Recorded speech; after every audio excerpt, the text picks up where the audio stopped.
Hello guys, स्वागत है आपका सिटीजन जी चैनल पर। और आज आप देखने वाले हो आर्ट द क्लाउन के ऊपर बनी फिल्म टेरिफायर, जो कि 2016 में रिलीज हुई थी। अगर आप नहीं जानते कि आर्ट कौन है तो आई बटन पर क्लिक करके ऑल हैलोज ईव वाली वीडियो देख लो, उससे आपको पता चल जाएगा। ये ऑल हैलोज ईव का सेकंड पार्ट नहीं है, ये एक स्लैशर मूवी है जिसमें सिर्फ आर्ट के ऊपर फोकस किया गया है। वीडियो के एंड में मैं आपको इस मूवी से जुड़े कुछ फैक्ट्स बताऊंगा और साथ ही इसके सीक्वल के बारे में भी इंफॉर्मेशन दूंगा। तो अब ज़्यादा देर ना करते हुए जल्दी से स्टार्ट करते हैं।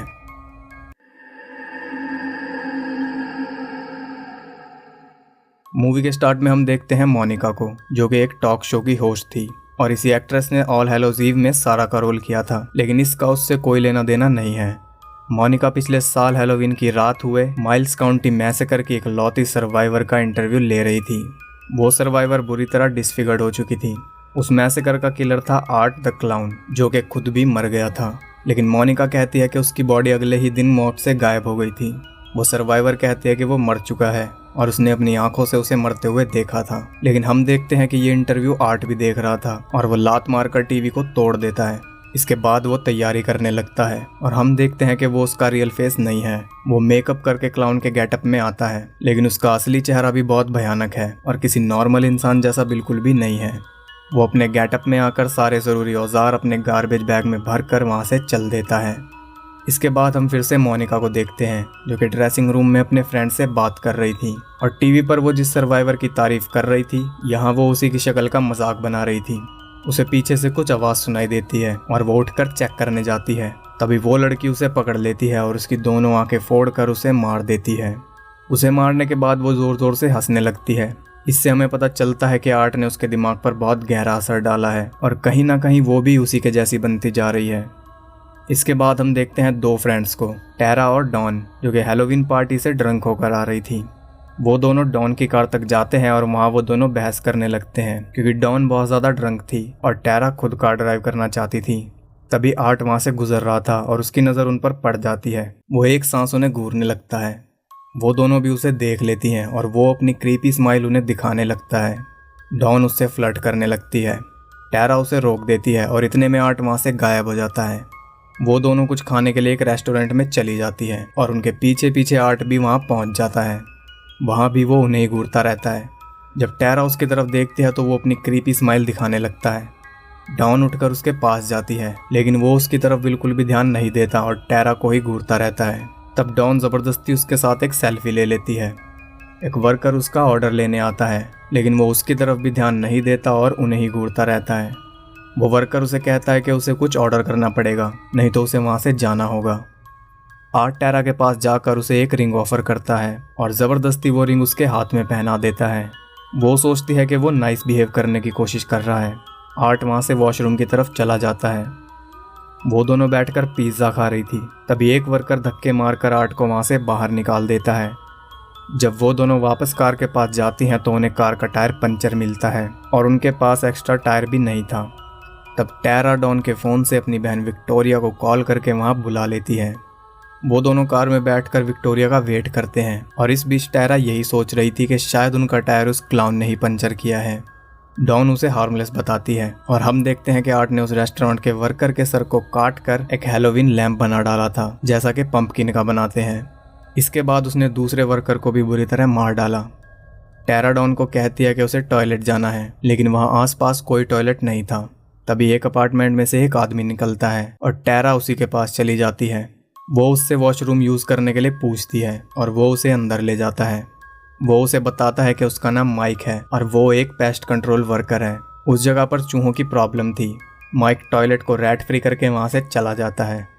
उधर कार में डॉन रेडियो सुन रही थी और उसमें न्यूज़ बताई जा रही थी कि एक black and white costume clown ने एक रेस्टोरेंट के 2 वर्कर्स को बेरहमी से मार दिया है और वो अभी भी फरार है।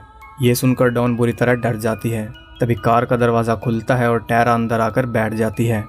डॉन उसे वो न्यूज़ बताने लगती है और तभी वो देखती है कि वो टेरा नहीं बल्कि आर्ट था। उधर टेरा वहाँ से बाहर निकल रही थी। तभी उसे कुछ आवाज़ सुनाई देती है। वो आवाज़ की तरफ बढ़ती है तो वहाँ उसे एक औरत मिलती है, जिसके हाथ में उसकी बच्ची एमिली थी। पास से देखने पर टेरा को पता चलता है कि एमिली असल में एक डॉल थी और इससे उसे ये भी पता चल जाता है कि वो औरत पागल थी। वो उससे पीछा छुड़ाकर वहाँ से निकल जाती है, लेकिन जैसे ही वो बाहर जाने लगती है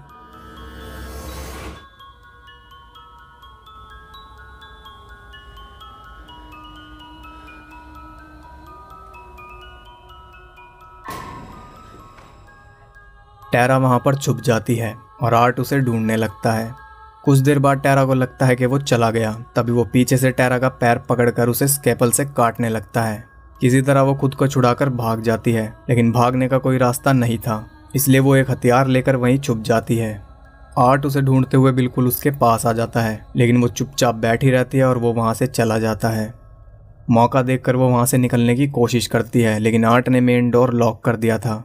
तब उसके पास कोई रास्ता नहीं बचता और वो ऊपर की तरफ जाने लगती है। वहाँ उसे माइक मिल जाता है और वो उससे मदद मांगती है, लेकिन उसने ईयरफोन्स लगा रखे थे, इसलिए उसे कुछ भी सुनाई नहीं देता और आर्ट बिल्कुल उसके पीछे से टेरा को पकड़कर ले जाता है।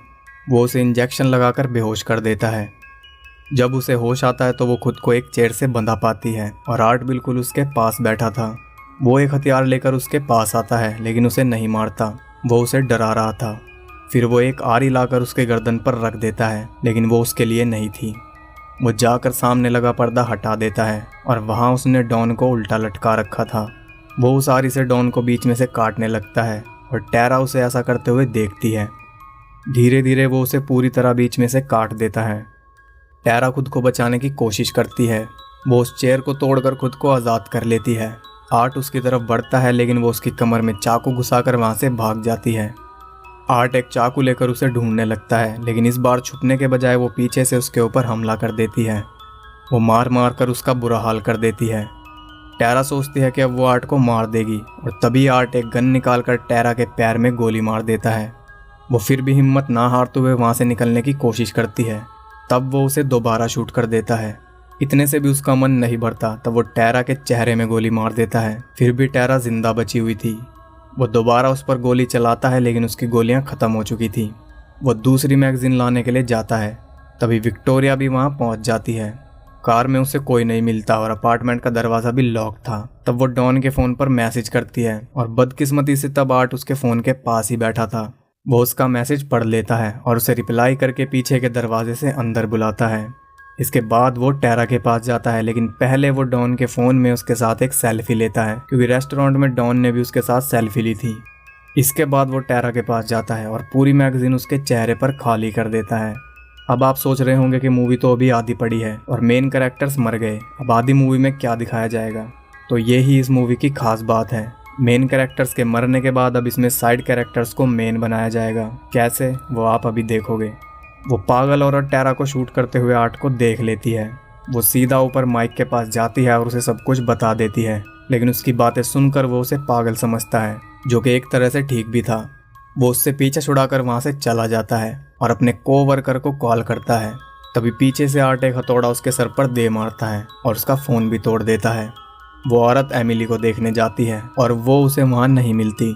तब उसे ढूंढते हुए वो बेसमेंट में पहुंच जाती है, जहां वो देखती है कि आर्ट उसे लेकर बैठा था। वो उसके पास जाकर उसकी मां बनने की एक्टिंग करती है और आर्ट एक बच्चे की तरह करने लगता है। इधर विक्टोरिया भी अंदर पहुंच चुकी थी। वो डॉन को कॉल करती है और उसके फ़ोन की रिंगटोन उसे सुनाई देती है। वो आवाज़ की तरफ बढ़ती है और डॉन के पास पहुंच जाती है। उसे देखकर उसके होश उड़ जाते हैं और वो वहाँ से भागने लगती है।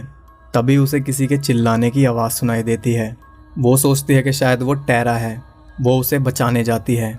उसे वहाँ एक लड़की पड़ी हुई मिलती है और वो सोचती है कि वो टेरा ही है।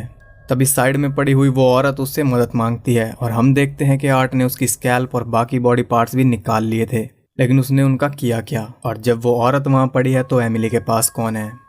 वो था आर्ट, जिसने उसकी स्कैल्प और बाकी पार्ट्स भी अपने ऊपर लगा रखे थे। उसे देखकर विक्टोरिया वहाँ से भाग जाती है और आर्ट उसका पीछा करता है। विक्टोरिया वहाँ से निकलने की बहुत कोशिश करती है, लेकिन कोई फ़ायदा नहीं होता। तब वो वहीं पर छुप जाती है। आर्ट उसे ढूंढते हुए वहाँ पहुँच जाता है और उसे देख भी लेता है, लेकिन वो उसे बिना कुछ कहे वहाँ से चला जाता है, क्योंकि उसे किसी की आवाज़ आई थी। वो माइक का कोवर्कर था, जो कि अपार्टमेंट के अंदर आ चुका था। आर्ट एक चाकू उसके सर में घुसाकर दूसरे से उसकी गर्दन काट देता है। मौका देखकर विक्टोरिया वहाँ से निकल जाती है, लेकिन आर्ट उसका पीछा करता है एक ट्राइसिकल पर। वो छुप छुप कर आगे बढ़ती है, लेकिन आर्ट उसे ढूंढ लेता है और उसका दम घोंटकर उसे मारने की कोशिश करता है। लेकिन उसकी ये तरकीब पिछली बार भी फेल हो गई थी और इस बार भी विक्टोरिया उस पॉलिथीन को फाड़ देती है। आर्ट को भी पता चल जाता है कि यह तरीका किसी काम का नहीं है। विक्टोरिया के सामने एक कील पड़ी थी और वो उसे उठाकर आर्ट के पैर में घुसा देती है। उसे वहाँ एक एग्जिट मिल जाता है, लेकिन वो भी लॉक था, इसलिए उसे ना चाहते हुए भी वापस जाना पड़ता है। हम देखते हैं कि माइक अभी भी जिंदा था और उसे विक्टोरिया की चीख सुनाई देती है। विक्टोरिया चिल्लाई थी क्योंकि उसे टैरा मिल गई थी, जिसे कि उस सिक क्लाउन ने डेकोरेट करके बैठा रखा था। वो उसके पास बैठकर रो रही थी। तभी आर्ट अपनी चेन लेकर वहां पहुंच जाता है, जिस पे उसने कई सारे शार्प ऑब्जेक्ट्स लगा रखे थे। वो उससे विक्टोरिया को मारने लगता है और कई सारे हमलों के बाद वो बुरी तरह उसे घायल कर देता है। तभी पीछे से माइक उसके सर पर मार कर उसे बेहोश कर देता है और विक्टोरिया को उठाकर वहां से निकल जाता है। वो एक रूम में पहुंचकर दरवाज़ा लॉक कर लेता है और पुलिस को फ़ोन करके सब बता देता है। इसके बाद वो विक्टोरिया को वहां से बाहर निकालने की कोशिश करता है, लेकिन वो दरवाज़ा भी लॉक था। लॉक तोड़ने के लिए वो कुछ ढूंढने लगता है और तभी आर्ट उसे मारकर नीचे गिरा देता है। वो अपने जाइंट क्लाउन बूट से उसका सर कुचल देता है। विक्टोरिया एक आयरन रॉड से लॉक तोड़ने की कोशिश करती है, लेकिन वो नहीं टूटता और आर्ट उसकी तरफ बढ़ने लगता है। सही वक्त पर लॉक टूट जाता है, लेकिन तभी आर्ट उसे पकड़ लेता है। वो आर्ट की आंख में कुछ मार कर वहाँ से भाग जाती है। वो किसी तरह गैरेज में घुस जाती है, लेकिन आर्ट उसके बाल पकड़ लेता है। किसी तरह वो खुद को छुड़ा लेती है और आर्ट के वापस आने का वेट करती है। तभी उसे पुलिस का सायरन सुनाई देता है। वो दरवाजे से बाहर देखती है तो उसे आर्ट दिखता है, जो कि एक ट्रक से उसे कुचलने वाला था। वो जल्दी से वहाँ से हट जाती है, लेकिन फिर भी आर्ट उसे ट्रक से उड़ा देता है। वो ट्रक से उतरकर उसके पास जाता है। तभी वहाँ पुलिस आ जाती है और वो देखते हैं कि आर्ट विक्टोरिया का चेहरा खा रहा था। वो उसे अरेस्ट करने लगते हैं। तभी वो अपनी गन निकाल कर खुद को शूट कर लेता है। उसकी बॉडी पोस्टमार्टम के लिए जाती है। जैसे ही एग्जामिनर बैग खोलता है तो ऐसा लगता है कि आर्ट उसे ही देख रहा था।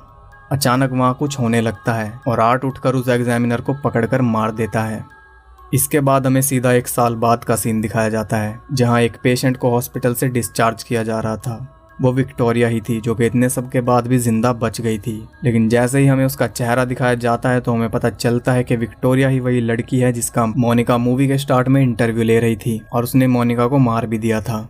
यानी मूवी के ओपनिंग में हमें जिस मैसेकर के बारे में बताया गया था, इस मूवी में हमने उसी मैसेकर को देखा, और जो स्टार्ट में मोनिका को मारते दिखाया गया था वो सब इसके बाद हुआ था। और यहाँ पर यह मूवी एंड हो जाती है। तो इसमें भी आर्ट की कोई ओरिजिन हमें पता नहीं चली, लेकिन ये पता चला है कि वो कोई इंसान नहीं है, ना ही वो कोई आम सीरियल किलर है, क्योंकि किसी को भी मारने से पहले वो अच्छे से अपनी क्रीपीनेस दिखाता है। लेकिन जब हालात उसके काबू से बाहर हो जाए तो वो डर्टी भी प्ले कर सकता है, जैसे उसने बंदूक से टैरा को मारा। इस वीडियो के बाद आपकी नॉलेज में एक और साइको किलर ऐड हो चुका है। अब बात करते हैं इस मूवी से जुड़े कुछ फैक्ट्स के बारे में। तो जो एम्बुलेंस आपने डॉन के पीछे जाती देखी थी, असल में वो अनप्लान्ड थी। वो एक रियल एम्बुलेंस थी जो कि कोइंसिडेंस से शॉट के दौरान वहाँ से निकली थी। जिस एक्टर ने आर्ट का रोल प्ले किया है उसे पहले से माइम का एक्सपीरियंस है और उसने उस एक्सपीरियंस का बहुत अच्छे से इस मूवी में यूज़ किया है, जैसा कि आप उसके एक्सप्रेशंस देख ही सकते हो। ये मूवी असल में 2011 में आई शॉर्ट फिल्म टेरिफायर पर बेस्ड है, जिसे कि आपने ऑल हेलोज ईव में भी देखा था, जो कि टेप की 3rd क्लिप थी। और इन सब के डायरेक्टर एक ही हैं। जो पिज़्ज़ा रेस्टोरेंट वाला सीन था वो असल में एक बर्गर रेस्टोरेंट पर शूट किया जाने वाला था, लेकिन क्योंकि दोनों एक्ट्रेस वेज थी इसलिए लोकेशन बदल दी गई। टैरा का रोल प्ले कर रही एक्ट्रेस शॉट के बीच में भी कुर्सी से बंधी रहती थी ताकि उसे किडनैपिंग की फील आ सके, और उसी एक्ट्रेस की 2 स्टंट डबल्स को इस मूवी में यूज़ किया गया। तो ये थे इस मूवी से जुड़े कुछ फैक्ट्स। अब बात करते हैं इसके सीक्वल टेरिफायर 2 के बारे में। तो मूवी ऑलरेडी शूट हो चुकी है और इसी साल रिलीज की जाएगी, अगर हालात ठीक रहे तो। उसमें भी आर्ट किलिंग ही करता दिखेगा। उसमें 2 भाई बहन की कहानी दिखाई जाएगी जिन्हें आर्ट मारेगा, और सोर्सेज के मुताबिक उसमें डॉन भी दोबारा दिखेगी, लेकिन कैसे ये तो मूवी आने पर ही पता चलेगा। तो ये थी एक और अंडररेटेड मूवी जो कि मैं आपके सामने लाया, और अभी कुछ टाइम तक मैं ऐसी ही बहुत सारी अंडररेटेड मूवीज लेकर आऊँगा ताकि आप सबको भी पता चल पाए कि कुछ फेमस मूवीज़ के अलावा भी हॉरर जिंदा है। अगर आपको वीडियो पसंद आई तो लाइक ज़रूर कर देना, और चैनल पर नहीं हो तो सब्सक्राइब भी कर लो, क्योंकि सब्सक्राइब करने के बाद बिल्कुल भी डिसअपॉइंट नहीं होगे। तो मैं मिलता हूँ आपको अगली वीडियो में, तब तक के लिए सबको बाय।